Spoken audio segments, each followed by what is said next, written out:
سلام قشنگا، روزتون بخیر. امروز میخوایم با همدیگه یه طرح چشم و نظر متفاوت رو با همدیگه کار کنیم. این خیلی ساده است. رنگ بیس کارتو انتخاب میکنی. من از رنگ صورتی ملایم استفاده کردم. برای شروع اول حالت چشم به صورت سفید اجرا میکنیم.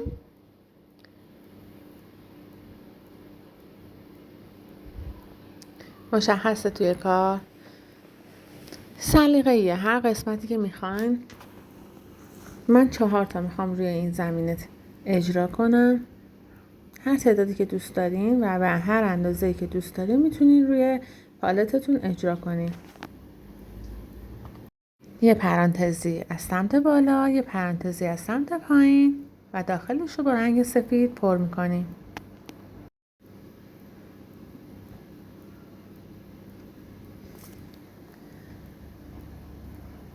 سعی کنید از قلموی پهن‌تر استفاده کنید که کارتون سرعت پیدا کنه. میذاریم به مدت 40 ثانیه به 60 ثانیه یووی. بعد که در آوردیم قسمت پلک چشمو اجرا میکنیم. سعی کنید قلمتون خیلی رنگ غلیظی بهش نگیره که بتونید با موی قلمتون نگاه کنید زیاد نمونه روی موی قلمتون رنگ که بخواد کلوف شه یا حالت توپی توپی ایجاد بشه. بتونید خط صاف و یک دستی اجرا کنید. پلک رو اجرا میکنیم. ببینید من فقط میکشم روی رنگ که یک دست باشه.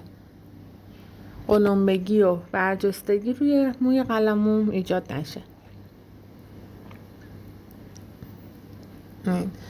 میتونید پلکتون رو یکم پهن‌تر هم کار کنید چون میخوایم موژه رو روش اجرا کنیم مشخص تر باشه. حالا یکم چشمای من درشت شد. ببینید ظریف ساده تا انتها میایم که اون سفیدی داخل باشه. میذاریم یووی. بعد که خوش شد در آوردیم موژه هاشو اجرا میکنیم. اگه همون موقع میخواستیم موژه ها رو روی پلک اجرا کنیم احتمال پخش شدگی رنگ زمینه داشت. یعنی اون پلکی که ما کار کردیم چون هنوز خیسه وقتی داریم موژه ها رو میذاریم ظریف در نمیاد. اون رنگ پخش میشه و یکم حالت کلفت و پخش شدگی ایجاد میکنه. موژه را اجرا میکنیم. موژه وسط بلندتره، 2 تا کوتاه‌تر، 2 تا 3 تا حالا هر چقدر که جا داشت کوتاه‌تر. قسمت های کناری اجرا میکنیم سمت راست و سمت چپ. سعی کنید موژه‌هاتون با فاصله باشه چون یک طرح فانتزی هستش. نمیخوایم موژه‌ای بدیم که حالا حالت پر داشته باشه. نه، یه خط بلند وسط کار، کناره ها 2 تا 3 تا ظریف و ریز و یکم کوتاه‌تر اطراف اجرا میکنیم. یووی میذاریم و وقتی از یووی در آوردیم رنگ آبی.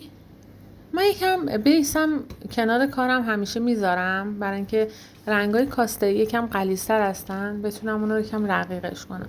میتونید از قلم داتینگ استفاده کنید. چند بارم اینو توی کارم ذکر کردم. میتونید هم از قلم ها استفاده کنید. بستگی داره که بتونید دایره رو قشنگ اجرا کنید. میبینید من از تعداد خیلی کمی لاکژل استفاده میکنم و از خیلی کم رنگ برمیدارم. رنگ های منو میبینید هر کدوم یک قطره است ولی میتونیم 2 تا پالت رو باهاش اجرا کنیم. تقریبا رنگ آبی زمینه رو زدم، داخلش یک کوچولو مشکی میزنم. ببینید درستش اینه که داخل آبی سفید بخوره بعد مشکی. خب ولی چون زمینه ما یکم درشتر شد و طرحمون فانتزی تره من آبی زدم، مشکی زدم، یه نقطه ریز سفید زدم. حالا انتهای کار رو ببینید مشخص میشه با مزه تره. قسمت های خالی کار رو چشم و نظرهای ریز میزنم که کارمون یکم قشنگتر و پرتر باشه. این روی دست خیلی کار قشنگیه. بعد که از یووی درش میاریم اون قسمت های کوچیکی که کار کردیم، حالا من یکم آبی کمرنگ استفاده کردم ببینم اصلا روی کارم چون خیلی ریزه مشخص میشه یا نه. خب زیاد مشخص نیست، همون سفید استفاده بشه فکر کنم قشنگ تره، هم توی کار هم توی عکس. ببینید رنگ آبی زدم، سفید زدم و در آخر کار یه نقطه ریز مشکی میزنم برعکس اون یکی. خیلی طرح ساده‌ایه، خیلی جذابه، خیلی کاربردیه و خیلی ها میپسندنش. مشتری پسنده کلا. میبینید کارو؟ یه طرح جذاب، قشنگ، ساده و پرکار. امیدوارم خوشتون اومده باشه. منتظر پیشنهاداتون واسه طرح بعدی هستم. خدا نگهدار.